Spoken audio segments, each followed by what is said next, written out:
مکان یہ زمین و زمان، یہ ماہ و مہر و انجم ہے جس کے لیے آ گئی جب ولادت کی پیاری گھڑی،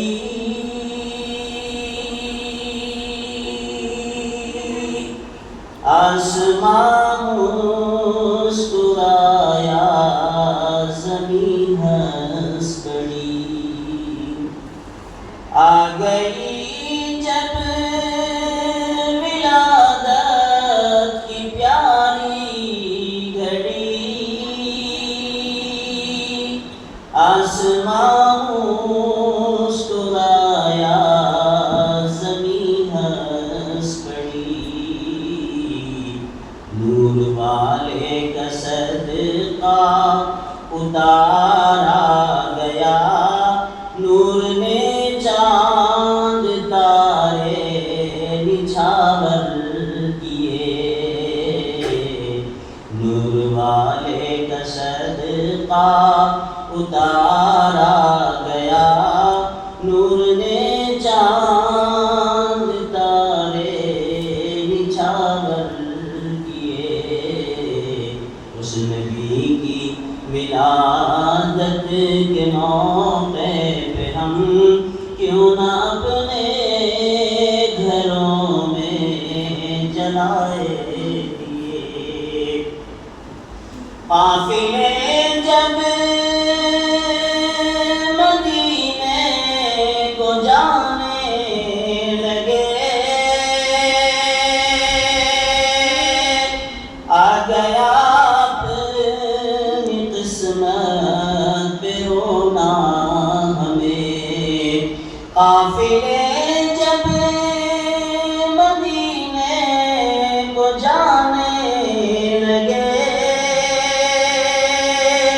آ گیا اپنی قسمت پہ رونا ہمیں، ہم جلائے ہوئے حسرتوں کے دیے، دور تک جانے والوں کو دیکھا کیے، ہم جلائے ہوئے حسرتوں کے لیے، دور تک جانے والوں کو دیکھا کیے، خالق کل نے مالک بنایا انہیں،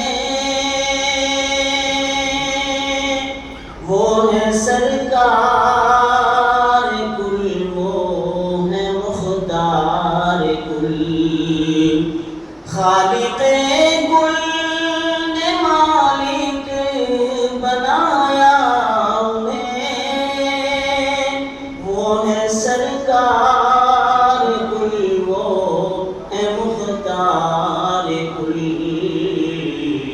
جتنے کونین کے اختیارات ہیں، حق تعالیٰ نے ان کو عطا کر دیے، جتنے کونین کے اختیارات ہیں، حق تعالیٰ نے ان کو عطا کر دیے، اس نبی کی ولادت کے موقع پہ ہم کیوں نہ اپنے گھروں میں جلائے دیے۔ عقیدوں کی حفاظت کرنی بہت ضروری ہے فی زماننا، اس تصور کو پیش کرتے ہوئے شاعر کیا کہتے ہیں، دیکھیے، کتنے سینوں میں کینے، دلوں میں جلن، کتنے کانٹے چمن میں ہے گل پیرہن، کتنے سینوں میں کینے، دلوں میں جلن، کتنے کانٹے چمن میں ہے گل پیرہن، پھر رہے ہیں بجھانے کو شمع سنن، روپ بدلے ہوئے کتنے بہروپیے، پھر رہے ہیں بجھانے کو شمع سنن، نبی کی ولادت کے موقع پہ ہم کیوں نہ اپنے گھروں میں جلائے دیے۔ مقطع اسماعیل۔ کاش اجمل کھلے سب کے دل کی گلی، ہر مسلمان دیکھے عرب کی گلی، کاش اجمل کھلے سب کے دل کی گلی، ہر مسلمان دیکھے عرب کی گلی، اور ایک روز میں بھی دیکھوں دیار نبی، آپ سب میرے حق میں دعا کیجئے، اور ایک روز میں بھی دیکھوں دیار نبی، آپ سب میرے حق میں دعا کیجئے، یہ مکین و مکان، یہ زمین و زمان، یہ ماہ و مہر و انجم ہے جس کے لیے اس نبی کی ولادت کے موقع پہ ہم کیوں نہ اپنے گھروں میں جلائے دیے۔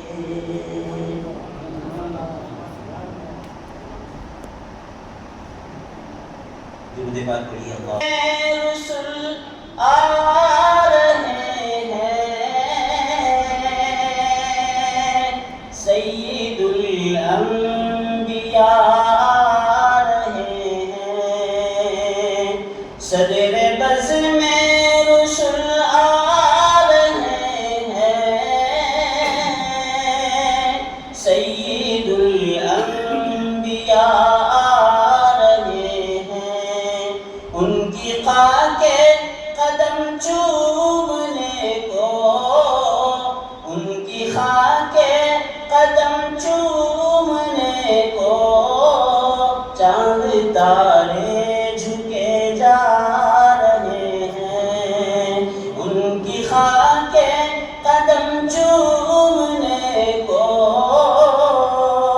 چاند تارے جھکے جا رہے ہیں، صدر بز میں رسول آ رہے ہیں، سید الانبیاء آ رہے ہیں، ایک ہے صرف ذات الہی، آ رہے ہیں وہ دینے گواہی، ایک ہے صرف ذات الہی، آ رہے ہیں وہ دینے گواہی، زلزلہ آ گیا بت قدوں میں، زلزلہ آ گیا بت قدوں میں، سر کے بل بت گرے جا رہے ہیں، زلزلہ آ گیا بت قدوں میں، سر کے بل بت گرے جا رہے ہیں، سر سے پا تک وہ نور مجسم، محتاج ہے سارا عالم، سر سے پاؤں تک وہ نور مجسم، ان کا محتاج ہے سارا عالم، جس طرف سے گزرتے ہیں آقا، جس طرف سے گزرتے ہیں آقا، روشنی بانٹتے جا رہے ہیں، جس طرف سے گزرتے ہیں آقا، روشنی بانٹتے جا رہے ہیں، جسم کل نور پر نور چہرہ، سر پہ باندھے شفاعت، میرا مشق تشور تو دیکھو، میرا مشق تصور تو دیکھو، ہر طرف وہ نظر آ رہے ہیں، میرا مشق تصور تو دیکھو، انبیاء آ رہے ہیں۔ بیان کا آغاز کریں گے، ایک مرتبہ درود پاک جھوم کر پڑھیے، اللہم صلی علی سیدنا مولانا محمد وعلی سیدنا مولانا محمد۔ اس میں آپ میرا ساتھ دیجیے، آپ بھی میرے ساتھ پہلا مصرع پہلا شعر بتائیے، مل کے پڑھیں سب۔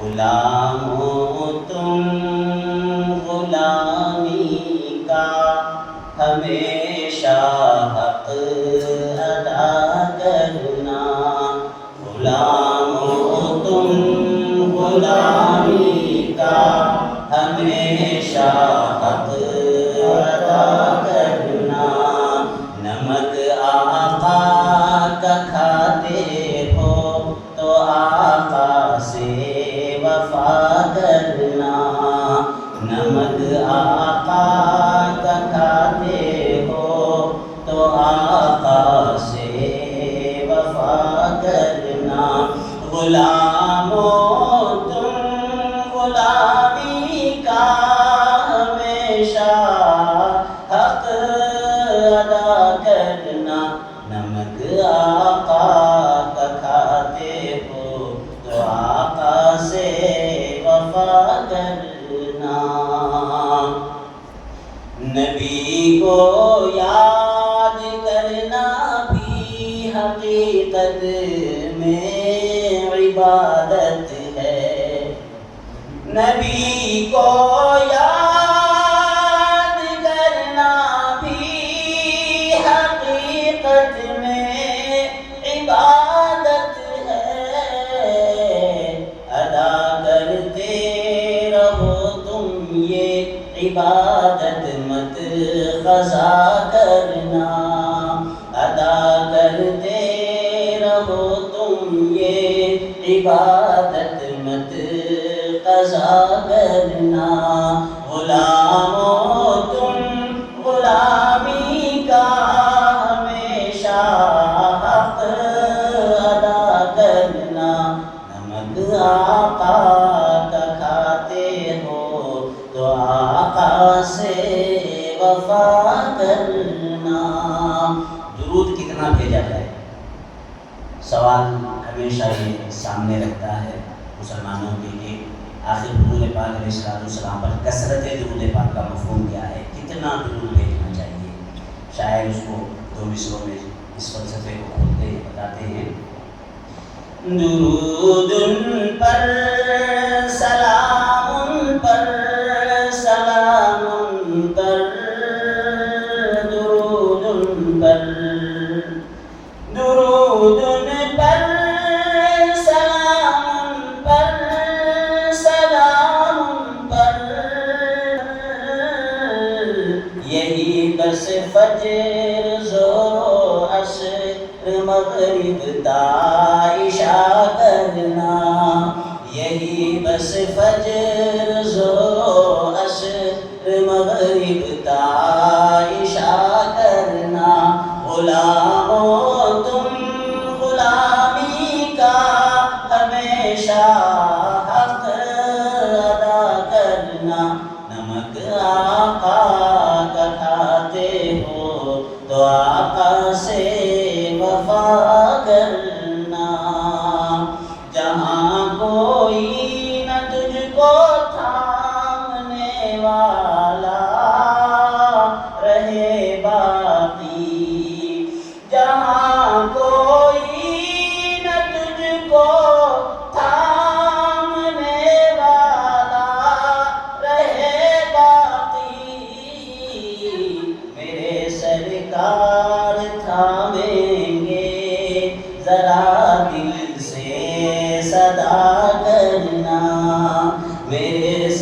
سرکار تھامیں گے ذرا دل سے صدا کرنا. حاصل کلام شعر ہے. جو پہنچا قبر میں سرکار یہ بولے نکیروں سے. جو پہنچا قبر میں سرکار یہ بولے نکیروں سے. یہ جیسا بھی ہے میرا ہے، یہ جیسا بھی ہے میرا ہے، بتاؤ اب ہے کیا کرنا. یہ جیسا بھی ہے میرا ہے، بتاؤ اب ہے کیا کرنا.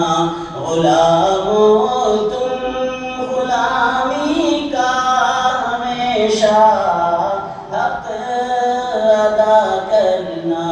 نمک آقا کا کھاتے ہو تو آقا سے وفا کرنا. عزیز بچوں، باہر آواز جا رہی ہو تو مستورات پردہ نشین ماں اور بہنوں، اللہ تبارک و تعالیٰ کا بے انتہا کرم ہے، احسان ہے. اس نے ہمیں نبی کریم رؤوف رحیم سیدنا محمد رسول اللہ صلی اللہ علیہ وآلہ وسلم کی بابرکت امت میں پیدا فرمایا، اور الحمدللہ اس پر ہمیں فخر اور شکر کی توفیق عطا فرمائی، اور یہ فخر قابل رشک انبیاء نے کیا. مزید کرم یہ فرمایا کہ قرآن مجید برہان رشید جیسی نعمت العلماء سے سرفراز فرمایا، کریم اور مشفق والدین عطا کیے، اہل بیت اطہار کی غلامی نصیب فرمائی، صحابہ اکرام کی محبت کے جذبے عطا فرمائے، اولیاء اکرام کی تعظیم اور ان کا ادب و احترام کی سعادت بخشی، عقائد اہل سنت والجماعہ میں رکھا، سواد اعظم میں رکھا، اور سب سے بڑی بات یہ کہ ہمیں سنی بنایا،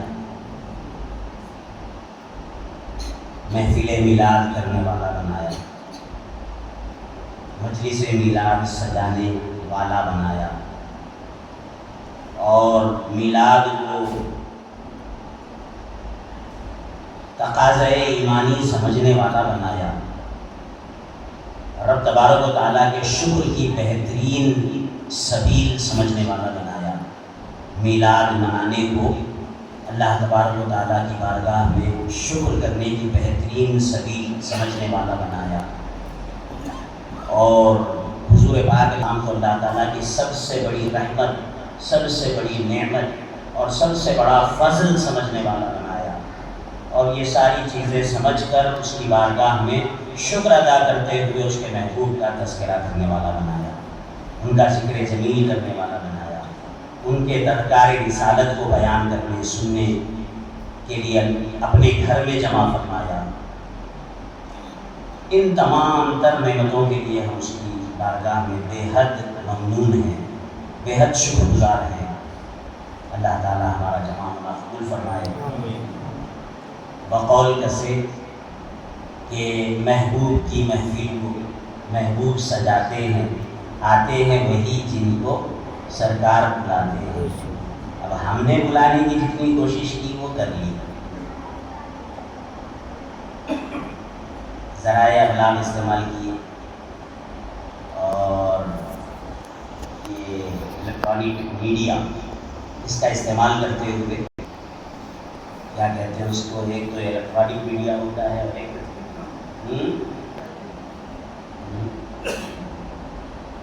تحریر سے تحریری اعلان کے ذریعے، اس کے ذریعے بھی اعلان کیا، لوگوں تک اطلاع پہنچائی کہ آج کی شب ولادت سے سینکڑوں نہیں، ہزاروں نہیں، لاکھوں نہیں، کروڑوں درجے بہتر ہے.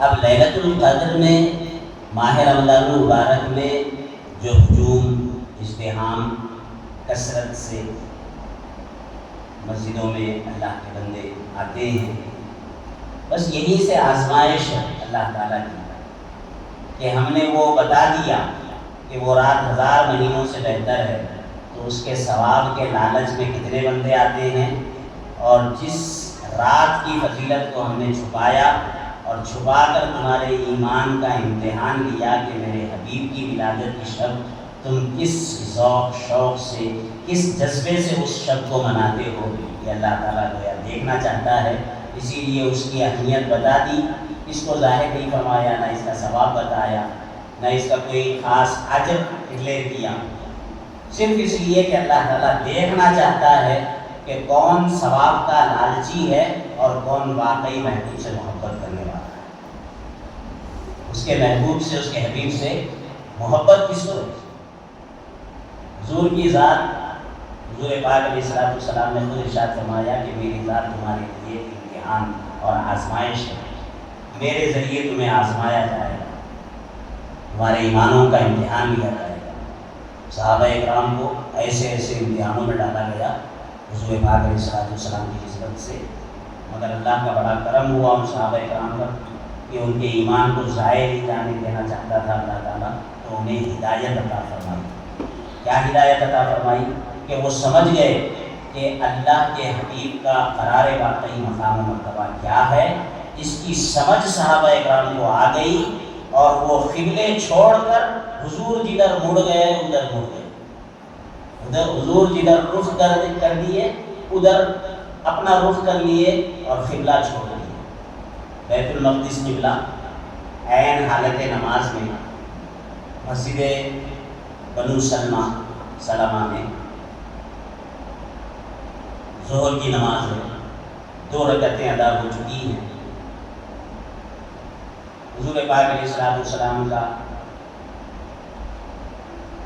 یہ چاہت ہوئی کہ اللہ تعالیٰ بیت المقدس کے بجائے کعبۃ اللہ کو قبلہ بنایا جائے، مسلمانوں کا قبلہ بنا دے۔ یہ خواہش جنم لی حضور کے سینہ اقدس میں، دل مبارک میں، قلب مبارک میں، بس اس خواہش کا پیدا ہونا تھا، تو حضور پاک علیہ السلام بار بار آسمان کی طرف چہرہ اٹھا کے جبرائیل علیہ السلام کی آمد کا انتظار فرما رہے ہیں، بار بار چہرہ اٹھاتے ہیں، دیکھتے ہیں کہ جبرائیل اب آتے ہیں کہ کب آتے ہیں، اس لیے کہ حضور کو یقین ہے کہ میرا کوئی ارادہ ہو، میری کوئی مرضی ہو، میرا رب میری مرضی کو رد کرے، ایسا ہو نہیں سکتا، میری چاہت کو رد کر دے، ایسا کبھی ہوا نہیں۔ دو عالم کی رضا چاہتے ہیں، خدا کی رضا چاہتے ہیں، دو عالم خدا چاہتا ہے رضا محمد، خدا کی رضا چاہتے ہیں دو عالم، موسیٰ علیہ السلام خدا کی رضا چاہتے ہیں، عیسیٰ علیہ السلام خدا کی رضا چاہتے ہیں، ابراہیم علیہ السلام سے پوچھو کہتے ہیں کہ مجھے اللہ کی رضا چاہیے، آدم علیہ السلام سے از آدم کا عیسیٰ، کسی نبی سے سوال کریں آپ کہ یہ عمل آپ نے کیوں کیا، اتنی بڑی قربانی کیوں دی، کیوں اپنے بیٹے کے گلے پہ چھری رکھ دی؟ اللہ کی رضا کے لیے۔ جواب آئے گا اللہ کی رضا حاصل کرنے۔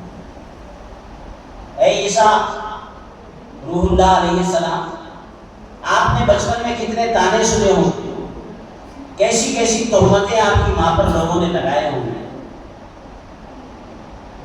آپ کے والد گرامی موجود نہیں، اس حوالے سے آپ کو کس نظر سے دنیا نے دیکھا ہوگا، بدبختوں نے،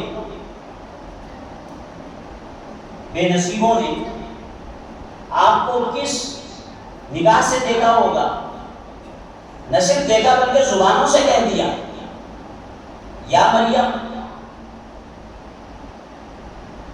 ما کان ابوک امرأ سوء وما کانت امک بغیہ، اے مریم تیرا باپ تو جو ہے ایسا گناہگار نہیں تھا، تو نے یہ کیا کیا کہ بنا شادی اور بنا شوہر کے بچہ لے آئی ہے گود میں؟ یہ کون سا بچہ ہے؟ کس کا بچہ ہے؟ ابھی تو تیری شادی نہیں ہوئی۔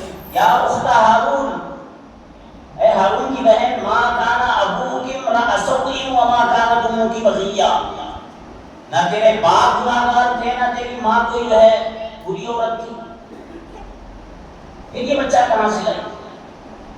تو یہ سارا اے عیسیٰ ابن مریم آپ نے، آپ کی ماں نے کیوں سنا، کیوں سہا؟ تو دونوں کہتے نظر آئیں گے اللہ کی رضا حاصل کرنے کے لیے۔ یہ سب کچھ ہم قربانیاں دے رہے ہیں، لوگوں کی واہی تباہی سن رہے ہیں، یہ صرف اللہ کی رضا حاصل کرنے کے لیے۔ موسیٰ علیہ السلام سے پوچھے کیوں 40 دن روزے رکھ کر آپ طور پہاڑ پر جا کر اللہ کا کلام لانے کے لیے محنت، مجاہدہ، مشقت فرما رہے ہیں؟ اللہ کی رضا حاصل کرنے کے لیے۔ سلیمان علیہ السلام سے، داؤد علیہ السلام سے، غرض یہ کہ ہر کسی سے، ہر بندے سے آپ پوچھیں کہ کیوں یہ محنت، مجاہدہ، مشقت؟ انبیاء اکرام کی جماعت انبیاء میں انبیاء سے اگر سوال کرے تو وہ بھی یہی جواب دیتے نظر آتے ہیں کہ ہم اللہ کی رضا حاصل کرنا چاہتے ہیں۔ اے موسیٰ کیوں تم نے عجلت کے ساتھ طور پہاڑ پہ آنے میں جلدی کی، بڑی تاخیر؟ تو وہ بھی جواب دیتے ہیں عجلت الیک ربی لترضی، میں مولا تیری طرف جلد بازی اس لیے کیا، عجلت کے ساتھ اس لیے آیا تاکہ تو راضی ہو جائے۔ میں دور پہاڑ پر عجلت کے ساتھ اس لیے آیا تاکہ تو راضی ہو جائے، داخل ہونے پر کہیں تو ناراض نہ ہو جائے، عجلت کے ساتھ آیا۔ وَعَجِلْتُ إِلَيْكَ رَبِّي لِتَرْضَىٰ، میں نے جلد بازی کی، کیوں؟ میرے مولا، میرے رب، تاکہ تو راضی ہو جائے۔ تو ہر کسی کا یہی جواب، مگر ادھر حضور پاک علیہ السلام کے سینے اقدس میں خواہش ہوتی ہے کہ بیت المقدس کے بجائے کعبۃ اللہ قبلہ بن جائے، تو بس حضور کی اس چاہت کو دیکھ کر اللہ تعالیٰ نے عین حالت نماز میں 2 رکعتیں ہو چکی ظہر کی، وہی نازل فرماتا ہے حبیب بار بار آپ کا چہرہ آسمانوں کی طرف اٹھنا ہم نے دیکھ لیا ہے، ہم جانتے ہیں کس انتظار میں آپ کا چہرہ اٹھ رہا ہے، ہمارے حکم کے منتظر ہے کہ جبرائیل کو وہی دے کر ہم بھیجیں اور قبلہ بدل جائے۔ حبیب قبلوں کے تو ہم محتاج ہے نہیں، کسی بھی سمت رخ کر کے نماز پڑھو، عبادت کرو، ہم بے نیاز ہیں، قبلوں کی، سمتوں کی، جہتوں کی ہمیں کوئی حاجت نہیں، جس سمت بھی رخ کر کے تم عبادت کرو ہماری عبادت ہو جائے گی۔ شمال بھی ہمارا ہے، جنوب بھی ہمارا ہے، مشرق و مغرب ہمارے ہیں، ہر سمت اور ہر جہت اینما تولوا فثم وجہ اللہ، جدھر تم رخ کرو ادھر اللہ ہی کی تجلی کار فرما ہے۔ تو ابھی جس طرف رخ کر کے آپ نماز پڑھیں ہماری عبادت ہو جائے گی، مگر چونکہ آپ کا ارادہ ہوا، چاہت ہوئی کہ آپ کے جد ابراہیم علیہ السلام کا بنایا ہوا کعبہ قبلہ بنا دیا جائے، تو آپ کے ارادے کو عملی جامہ پہنانے کے لیے ہم وہی نازل کرتے ہیں، ابھی حالت نماز میں بیت المقدس چھوڑ کر بیت اللہ کی طرف رخ کر لیجیے۔ بیت المقدس جو میرا قبلہ ہے، جو ہزاروں سال سے انبیاء بنی اسرائیل کا قبلہ چلا رہا ہے، اس کو پیٹ کر دیجیے، اور کعبۃ اللہ، بنائے کعبہ، بنائے خلیل ابراہیم علیہ السلام کا بنایا ہوا کعبہ، اس کی طرف آپ چہرہ کر لیجیے۔ فَوَلِّ وَجْهَكَ شَطْرَ الْمَسْجِدِ الْحَرَامِ، تو خدا کی رضا چاہتے ہیں تو عالم، خدا چاہتا ہے رضا محمد سے۔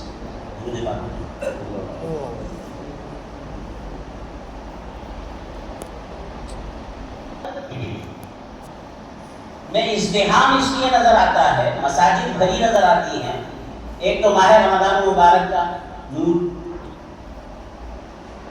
مگر اگر میری آواز باہر جا رہی ہے اور نوجوان سن رہے ہیں، میرے بزرگ حضرات محلے کے وہ سن رہے ہیں، تو توجہ دے اس بات پر کہ ماہ رمضان المبارک 12 مہینوں میں سے ایک مہینہ تھا، سید الشہور کیسے بن گیا، مہینوں کا سردار کیسے بن گیا؟ اس لیے کہ اس میں لیلۃ القدر ہے، ایک رات نے اس مہینے کو سید الشہور بنا دیا، ایک رات کی نورانیت نے ماہ رمضان المبارک کو سارے مہینوں کا سردار بنا دیا، تو پھر میرا سوال ہے لیلۃ القدر کیا ہے؟ تو نص قرآنی سے ثابت ہے لیلۃ القدر خیر من الف شہر، کہ لیلۃ القدر 1000 مہینوں سے بہتر ہے۔ پھر سوال کہ وہ رات لیلۃ القدر 1000 مہینوں سے کیوں بہتر ہے؟ تو جواب ہے کہ اس میں قرآن نازل ہوا۔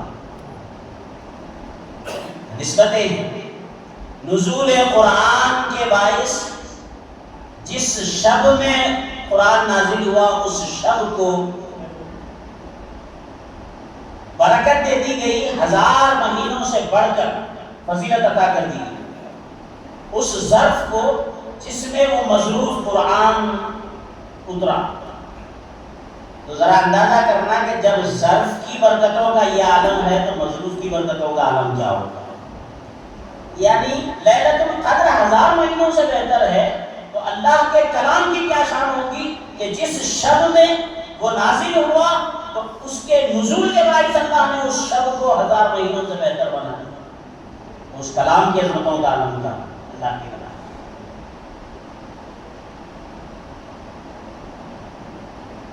تو نزول قرآن کے باعث لیلۃ القدر کو فضیلت مل گئی، اور لیلۃ القدر چونکہ ماہ رمضان المبارک میں ہے اسی لیے ماہ رمضان المبارک کو مہینوں کا سردار بنا دیا۔ سارے مہینوں کا سردار ماہ رمضان المبارک کو، اس میں روزوں کا اور نزول قرآن کا بڑا گہرا تعلق ہے۔ ماہ رمضان المبارک میں کبھی تفصیل سے سمجھاؤں گا اس موضوع کو کہ اللہ کے کلام اور بھوک، بس ہلکی سی مثال دیتا ہوں، موسیٰ علیہ السلام کو کلام لینے کے لیے بلایا، روزے رکھوایا، پہلے روزے رکھوایا 30 دن کے، پھر بڑھا کر 40 دن کیے گئے۔ 40 دن بھوکے پیاسے رہ کر آؤ، میرا کلام لینا ہو، تو کلام اور بھوک اور پیاس کا ایک تعلق ہے۔ ایک بندے میں بھوک اور پیاس سے وہ صلاحیت پیدا ہوتی ہے اللہ کے کلام کو جذب کرنے کی۔ تو روزے رمضان المبارک کے نزول قرآن کے ساتھ ان کا تعلق ہے۔ تو روزوں کی فضیلت ہو یا ماہ رمضان المبارک کی عظمت، ان سب کا دار و مدار نزول قرآن پاک، اور وہ قرآن جس شب میں نازل ہوا 1000 مہینوں سے بہتر۔ تو اب ایک سوال ہے، قرآن پاک افضل ہے یا مدینے والا افضل ہے؟ حضور پاک علیہ السلام افضل ہے، کون افضل ہے؟ ذرا سنبھل کے جواب دینا، علمی بات ہے، جذبات میں جلدی جواب نہیں دے دینا، کبھی کبھی غلط بھی ہو جاتا ہے جواب تو مسائل پیدا ہو جاتے ہیں۔ بہر طور نفس کلام کے اعتبار سے قرآن پاک مدینے والے سے افضل ہے، کیونکہ وہ اللہ کا کلام ہے، غیر مخلوق ہے، اللہ کی صفت ہے، اللہ کے صفات اللہ کی مخلوق سے افضل ہے۔ اللہ کا کلام متکلم کی صفت ہوتا ہے، متکلم بات کرنے والا، بات اس کی صفت، کلام اس کی صفت ہوتی ہے۔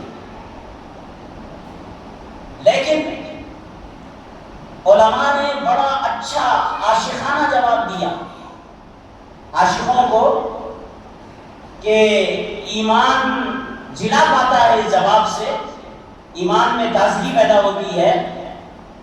عرفاء نے، اہل اللہ نے فرمایا کہ اگر قرآن حروفوں کا لبادہ اوڑھ لے، الفاظ اور حروف کا لباس پہن لے تو مدینے والے افضل ہیں، نفس کلام کے اعتبار سے حروف اور الفاظ نہ، اور مخلوق میں سید الخلائق حضور پاک علیہ السلام کی ذات گرامی، سید المخلوقات حضور ہیں۔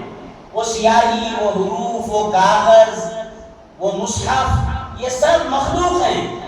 تو اگر اللہ کا کلام لباس پہن لے، حروفوں کا، الفاظ کا، سیاہی کا، کاغذ کا لباس پہن لے، تو پھر حضور پاک علیہ السلام افضل ہے۔ اور نرا کلام ہو، صرف اللہ کا کلام، کلام نفسی جس کو کہتے ہیں، وہ کلام نفسی، وہ افضل ہے حضور پاک علیہ السلام سے، اللہ کا کلام ہے ان کے پاس۔ مگر لیلۃ القدر 1000 مہینوں سے افضل ہے۔ اور آج کی شب میں نے بتایا کہ سینکڑوں نہیں، ہزاروں نہیں، لاکھوں نہیں، کروڑوں لیلۃ القدر سے افضل ہے۔ کیوں؟ دیکھیے اس کو تھوڑا سا میں گہرائی سے تھوڑا سمجھاتا ہوں۔ یہ بچے جو گڑبڑ کر رہے ہیں، بھاگ رہے ہیں، یہ جو ہے تھوڑا سکون اختیار کریں، بیٹھیں۔ نعمتیں آپ پر کتنی ہیں احسان نہیں کیا جا سکتا، شمار نہیں کیا جا سکتا۔ ان گنت نعمتیں، لا تعد ولا تحصى وَإِن تَعُدُّوا نِعْمَتَ اللَّهِ لَا تُحْصُوهَا۔ اگر تم اللہ کی نعمتوں کو گننا چاہو تو گن نہیں سکتے، شمار نہیں کر سکتے۔ 2 آنکھیں نعمت، سر کے بال نعمت، ہاتھ کی انگلیاں نعمت، کندھے نعمت، پیٹ نعمت، سانس نعمت، زبان نعمت، دانتیں نعمت، گردن نعمت، پیٹھ نعمت، پیر نعمت، گھٹنے نعمت، کانوں کی سماعت نعمت، منہ کے ذائقے نعمت، زبان کے ذائقے نعمت، ہر چیز نعمت۔ کائنات میں جو کچھ ہے وہ بھی ہمارے لیے اللہ کی نعمت ہے، ہم استعمال کریں ان کو۔ قرآن مجید میں اللہ تعالیٰ نے فرمایا هو الذی خلق لکم ما فی الارض جمیعا، کائنات میں جو کچھ بھی ہے وہ سارا کا سارا ہم نے تمہارے لیے پیدا کیا ہے۔ هو الذی خلق لکم، لکم میں جو ہے لام ملکیت کا ہے، یعنی تمہاری ملک میں دے دیا گیا، تمہارے لیے پیدا کیا گیا کائنات میں جو کچھ ہے۔ مگر اب سوال یہ پیدا ہوتا ہے کہ کائنات میں اتنی نعمتیں جو اللہ نے میرے لیے پیدا کی ہے، اگر میرا وجود ہی نہ ہوتا، میں ہی پیدا نہ ہوتا، تو کون سی نعمتیں استعمال کرتا؟ کوئی نعمت استعمال نہیں کر سکتا۔ نعمتیں رہتی مگر ان کا استعمال کرنے والا کوئی نہ رہتا اگر انسان نہ ہوتا، میں اگر نہ ہوتا، میرا وجود نہ ہوتا۔ کسی بھی اللہ کی نعمت سے استفادہ کرنے کے لیے سب سے پہلے عدم سے وجود میں آنا ضروری۔ آپ معلوم رہیں گے، عدم میں عالم عدم ہی میں رہیں گے، اس عالم شہادت میں آئیں گے نہیں، عالم ارواحی میں رہیں گے، تو یہاں عالم شہادت میں آئیں گے نہیں، عالم شہادت کی نعمتیں استعمال کریں گے نہیں، تو نعمت کیسے بنے گی؟ وہ ساری نعمتیں نعمت بننے کے لیے ضروری ہے کہ تمہارا وجود ہو، تم معرض وجود میں آؤ، منصہ شہود پر آؤ اور وہ نعمتیں استعمال کرو، تو وہ اللہ کی نعمتیں ہیں۔ پھر سوال یہ پیدا ہوتا ہے، ٹھیک ہے میرا وجود، تو اب سمجھ میں آیا کہ کائنات میں جتنی چیزیں ہیں اللہ نے پیدا کی، جتنی مخلوقات، وہ نعمتیں تھی، مگر کب؟ میرے وجود کے بعد۔ میرے وجود کے بعد وہ ساری چیزیں نعمتیں، اگر میرا وجود نہیں تو وہ نعمتیں رہ کر بھی نعمتیں نہیں۔ تو وجود سب سے بڑی نعمت، یہ نتیجہ نکلا نا کہ میرا وجود سب سے بڑی نعمت۔ پھر سوال پیدا ہوتا ہے کہ آپ کو وجود کس نے دیا؟ آپ کیسے وجود میں آئے؟ میرے ماں باپ نے وجود دیا۔ تو گویا ماں باپ بڑی نعمت ہے، اگر آپ کے میرے ماں باپ نہ ہوتے تو میں وجود میں آتا، آپ وجود میں آتے۔ ماں باپ کا کرم ہے، احسان ہے کہ انہوں نے ہمیں عدم سے وجود میں لایا۔ تو تیسرے نمبر پر ماں باپ سب سے بڑی نعمت ہے۔ پہلے نمبر پر کائنات کی اشیاء، کائنات کی چیزیں، کائنات کی ہر شے نعمت، مگر وجود ہی نہیں ہے میرا، وجود بھی دے دیا اللہ نے۔ تو دوسرے نمبر پر میرا وجود نعمت۔ تیسرا سوال کہ مجھے وجود کس نے دیا؟ میرے ماں باپ نے دیا۔ تو نتیجہ نکلا کہ ماں باپ اصل نعمت ہے، اگر وہ نہ ہوتے تو میں نہ ہوتا، میں نہ ہوتا تو وجود نہ ہوتا، وجود نہ ہوتا تو کائنات کی اشیاء استعمال نہ کرتا، ان نعمتوں کو استعمال ہی نہ کرتا، پھر اللہ کی کوئی نعمت ہی نہ رہتی۔ پھر سوال پیدا ہوا تمہارے ماں باپ کو کس نے وجود دیا؟ ان کے ماں باپ نے۔ ان کو کس نے وجود عطا کیا؟ ان کے ماں باپ نے. ان کے چلتے چلے جاؤ اوپر تک، بالآخر پہنچے گے کہاں؟ ابو البشر آدم اور ماں حوا. آدم و حوا یہ اللہ کی سب سے بڑی نعمت ہے کہ آدم و حوا وجود میں آئے تو ان کی اولاد ہوئی، ان کی اولاد میں میرے پردادا سگردادا ہوئے، پھر دادا ہوئے، پھر باپ ہوئے، پھر میرا وجود ہوا. پھر میرے وجود نے کائنات کی نعمتوں کا استعمال کیا. تو نتیجہ کیا نکلا کہ آدم و حوا کا وجود اللہ کی سب سے بڑی نعمت ہے. مگر رب تبارک و تعالیٰ سے پوچھتے ہیں تو اللہ تعالیٰ فرماتا ہے آدم میں نے تمہیں عدم سے جو وجود عطا کیا، لولا محمد لما خلقتک، اے آدم اگر میں اپنے حبیب محمد کو پیدا نہ کرتا تو آدم تمہیں بھی پیدا نہ کرتا. اگر میں محمد کو پیدا کرنے کا ارادہ نہ ہوتا صلی اللہ علیہ وآلہ وسلم، میرے حبیب کو اگر پیدا نہ کرتا تو اے آدم لما خلقتک، تو میں تمہیں تخلیق نہ کرتا. لما خلقت الافلاک، آسمان پیدا نہ کرتا. لما خلقت الارض، زمین پیدا نہ کرتا. لما خلقت الجنت والنار، نہ دوزخ نہ جنت کچھ پیدا نہ کرتا. حتیٰ آ کے آخر میں یہ فرما دیا گیا، اس حدیث پاک کا آخری جملہ ہے لولا محمد لما اظہرت الربوبیہ، اگر میں محمد کو پیدا کرنے کا ارادہ نہ ہوتا تو اپنا رب ہونا بھی کسی کو نہ بتانا، اپنا رب ہونا بھی کسی کو ظاہر نہ کرتا. اسی لیے حدیث قدسی میں ہے، ایک ہوتی ہے حدیث شریف جس کو بولتے ہیں، ایک حدیث قدسی بولتے ہیں. فرق کیا ہے دونوں میں؟ حدیث شریف کا مطلب حضور علیہ السلام کے فرامین، حضور کے ارشادات، اس کو حدیث پاک حدیث شریف بولتے ہیں. اور حدیث قدسی کا مطلب اللہ تعالیٰ کا کلام، وحی غیر مطلوب، وحی خفی، وحی غیر مطلوب. اللہ کا کلام یعنی قرآن بھی اللہ کا کلام ہے. ہمارے پاس جو مصحف ہے قرآن 30 پاروں کا مشتمل، یہ بھی اللہ کا کلام ہے. حدیث قدسی بھی اللہ کا کلام ہے. دونوں میں فرق کیا ہے؟ یہ وحی مطلوع ہے، وہ وحی غیر مطلوع ہے. حدیث قدسی وحی غیر مطلوع ہے. غیر مطلوع کا مطلب اس کی نمازوں میں تلاوت نہیں کی جا سکتی. احادیث قدسیہ کی تلاوت اللہ کا کلام ہے سمجھ کر نمازوں میں تلاوت کریں گے، نمازوں میں تلاوت نہیں ہوتی احادیث قدسیہ کی. قرآن جو وحی مطلوع ہے وہ نمازوں میں تلاوت کیا جاتا ہے، اس کو وحی مطلوع.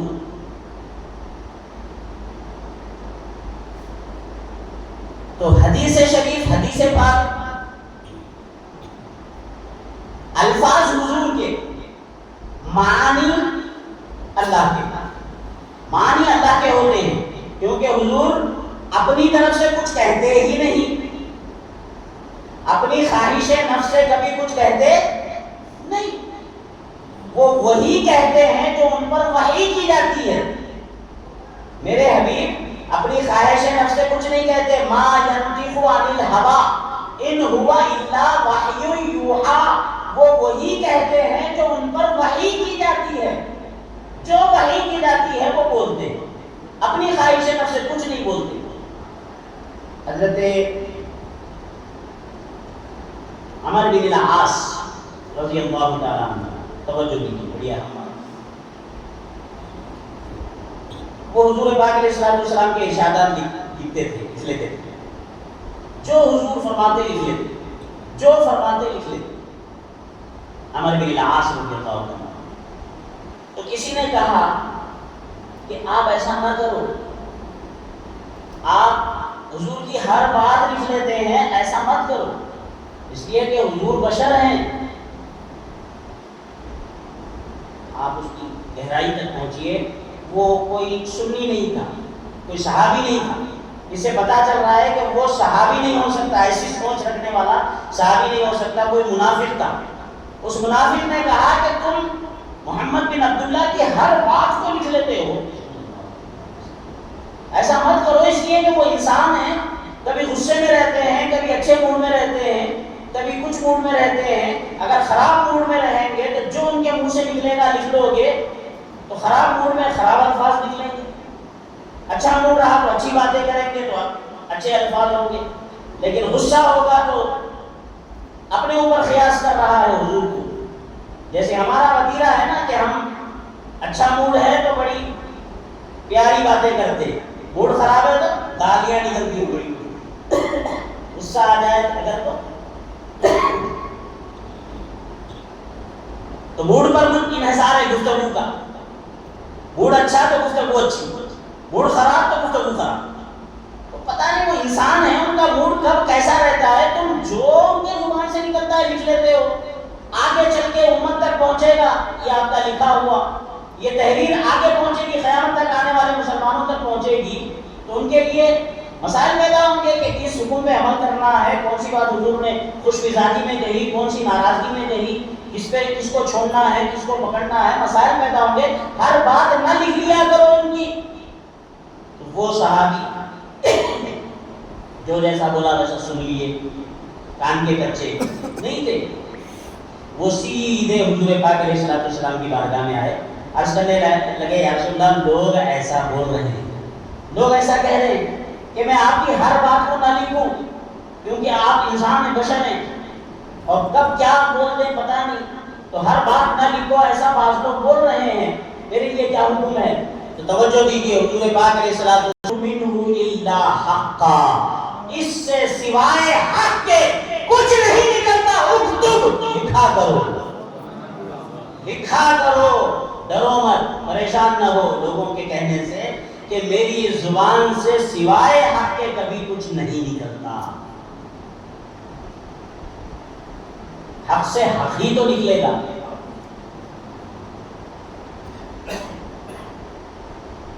حدیث پاک میں حضور پاک علیہ الصلوۃ والسلام نے فرمایا الانبیاء حق، آدم حق، نوح حق، ابراہیم حق. انبیاء کے نام لیتے لیتے اپنا اسم پاک بھی لیتے ہوئے فرمایا محمد حق. تو محمد حق ہیں.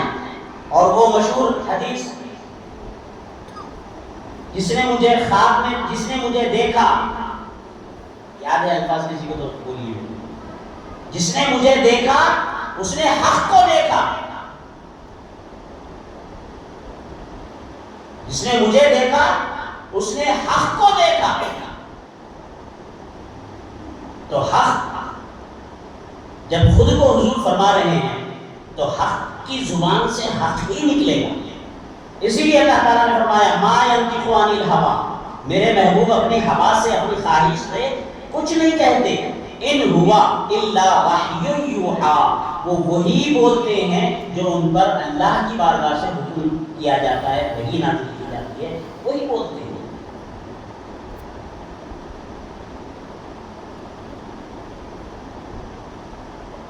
تو بات چل رہی تھی ہماری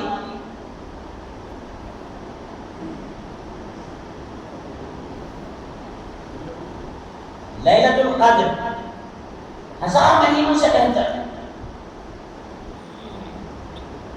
تو آج کی شب اس لیلۃ القدر سے ہزاروں گنا، لاکھوں گنا بہتر ہے.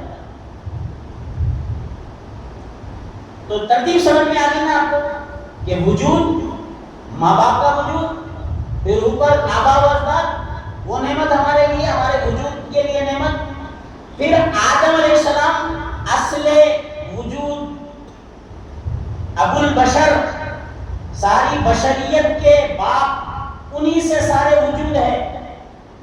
مگر اللہ تعالیٰ نے فرمایا آدم اگر ابو الارواح نہ ہوتے تو ابو البشر بھی پیدا نہ ہوتے. تو گویا اس دن اللہ تعالیٰ نے اعلان فرمایا کہ اے آدم تم ابو الاجساد ہو، ابو الاجسام ہو، ابو البشر ہو، بشریت کے باپ ہو.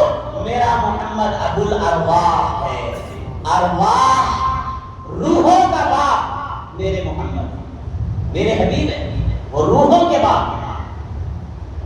اسی لیے ایک شاعر نے کہا، آدم علیہ السلام کی یہ صدا تھی ہمیشہ، ظاہر میں میری اصل باطن میں میری، ظاہر میں میری نخل، باطن میں میری اصل، ظاہر میں میری نخل، باطن میں میری اصل، اس گل کی یاد میں یہ صدا ابو البشر کی ہے، اس گل کی یاد میں یعنی حضور کی یاد میں یہ صدا ابو البشر کی، آدم علیہ السلام کی صدا یہ ہے کہ یا رسول اللہ آپ ظاہر میں میرے بیٹے ہیں، حقیقت میں میں آپ کا بیٹا ہوں، حقیقت میں میں آپ سے ہوں، ظاہر میں آپ مجھ سے ہیں، حقیقت میں میں آپ سے ہوں، کہ آپ کے نور سے مجھے وجود ملا۔ تو جب یہ ترتیب آپ سمجھ گئے تو میں لیلۃ القدر کی افضلیت کے وجوہات بتانا چاہتا تھا۔ دیکھو لیلۃ القدر کیا ہے، کیوں 1000 مہینوں سے بہتر ہے؟